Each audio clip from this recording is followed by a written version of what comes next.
Hello friends, welcome to கோல் சமையல்.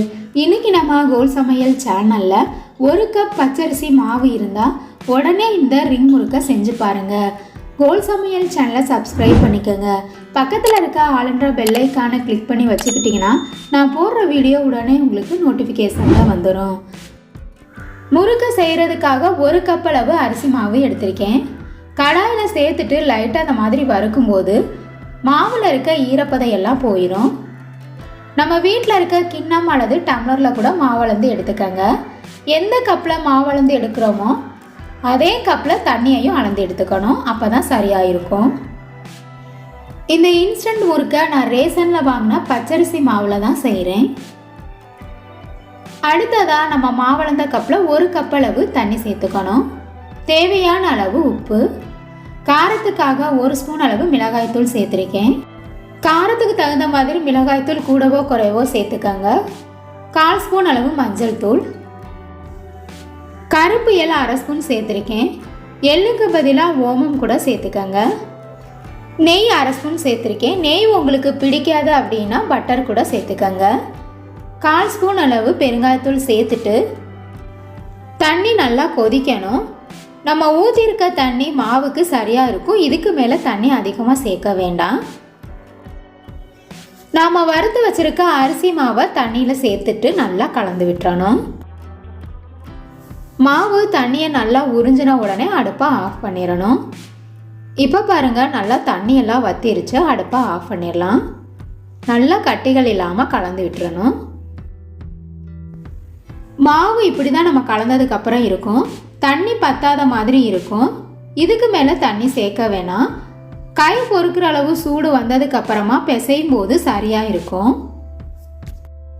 லைட்டாக ஆறுற வரைக்கும் மூடி போட்டு அப்படியே வச்சிடணும். இப்போ மாவு கை பொறுக்கிற அளவு சூடில் இருக்குது. ஒரு மிக்சிங் பவுலுக்கு மாற்றிட்டு நல்லா இந்த மாதிரி பிசைஞ்சு விட்டுறணும். சுடுதண்ணியில் சேர்த்து மாவை கிண்டிருக்கனால லைட்டாக மாவு வெந்திருக்கும். நம்ம முறுக்கு செய்கிறதுக்கு ஈஸியாக இருக்கும். இப்போ முறுக்கு மாவு ரெடி ஆயிடுச்சு. மாவு சீக்கிரமாக காஞ்சு போயிடும். அதனால் மூடி போட்டு வச்சிட்டிங்கன்னா காயாமல் இருக்கும். முறுக்கு செய்ய ஆரம்பிச்சிடலாம். இந்த மாதிரி கொஞ்சமாக மாவு எடுத்துக்கணும். கொஞ்சம் கொஞ்சமாக எடுத்து செஞ்சால் தான் நமக்கு ஈஸியாக இருக்கும். சப்பாத்தி கட்டையில் இந்த மாதிரி வச்சு லைட்டாக உருட்டிக்கணும். ஒரே மாதிரி தடிமனாக இருக்க மாதிரி உருட்டிக்கணும். அப்போ தான் நமக்கு முறுக்கை சுற்றும் போது உடையாமல் இருக்கும். ரொம்ப தடிமனாக இருக்கக்கூடாது, அதே சமயம் ரொம்பவும் மெலிசாக இருக்கக்கூடாது. இப்போ இந்த மாதிரி நல்லா உருட்டிக்கணும். ரொம்ப நீட்டமாக இருந்தால் லைட்டாக கட் பண்ணிக்கோங்க. இப்போ இந்த மாதிரி உருட்டினதுக்கு அப்புறமா விரலில் வச்சு சுற்றிட்டு கட் பண்ணிவிட்டு ஒட்டி விட்டுறணும். இப்போ நமக்கு சூப்பராக ரிங் முறுக்கு பொரிக்கிறதுக்கு ரெடி ஆயிடுச்சு. இந்த மாதிரி ஒட்டி விட்டோம்னா பொரிச்சு எடுக்கும்போது பிரிஞ்சு வராமல் இருக்கும். ரொம்ப தடிமனாக இருந்தால் முறுக்கு சுற்றுறதுக்கு ஈஸியாக இருக்காது. இதே போல் மீத இருக்க எல்லா மாவையும் நம்ம முறுக்காக சுற்றி வச்சுக்கணும். அப்போ தான் பொரிக்கிறதுக்கு ஈஸியாக இருக்கும். கடாயில் முறுக்கு பொரிக்கிறதுக்கு தேவையான அளவு எண்ணெய் எடுத்துக்கணும். எண்ணெய் நல்லா சூடான உடனே நம்ம சுற்றி வச்சுருக்க முறுக்கை எல்லாத்தையும் சேர்த்துடணும். இந்த முறுக்கை பொரிக்கிறதுக்கு அதிகமாக எண்ணெய் தேவைப்படாது. கொஞ்சமான எண்ணெயிலேயே அதிகமாக முறுக்கு பொரிச்சு எடுத்துடலாம். நல்லா கலந்து விட்டுறணும். அப்பப்போ இந்த மாதிரி எல்லாத்தையும் நல்லா கலந்து விடணும். எல்லா முறுக்கும் ஒரே மாதிரி நல்லா வேகும். எண்ணெயிலிருந்து நுர வரதெல்லாம் நல்லா குறைஞ்சிருச்சு அப்படின்னா முறுக்கு நமக்கு வெந்துருச்சுன்னு அர்த்தம். இப்போ பாருங்கள், நுர வரது எல்லாமே நல்லா குறைஞ்சிருச்சு. இப்போ நமக்கு கிறிஸ்பியான ரிங் முறுக்கு சூப்பராக ரெடி ஆயிடுச்சு. வெளியில் எடுத்துடலாம். இதே மாதிரி இந்த ஈஸியான ஸ்நாக் ரெசிபியான முறுக்கை நீங்களும் ட்ரை பண்ணி பாருங்கள்.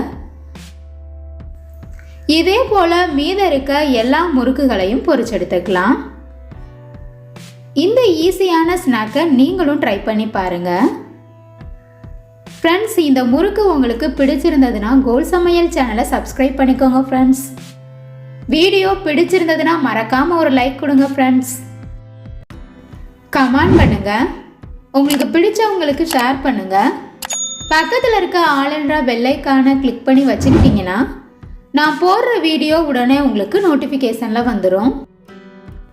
Thank you friends.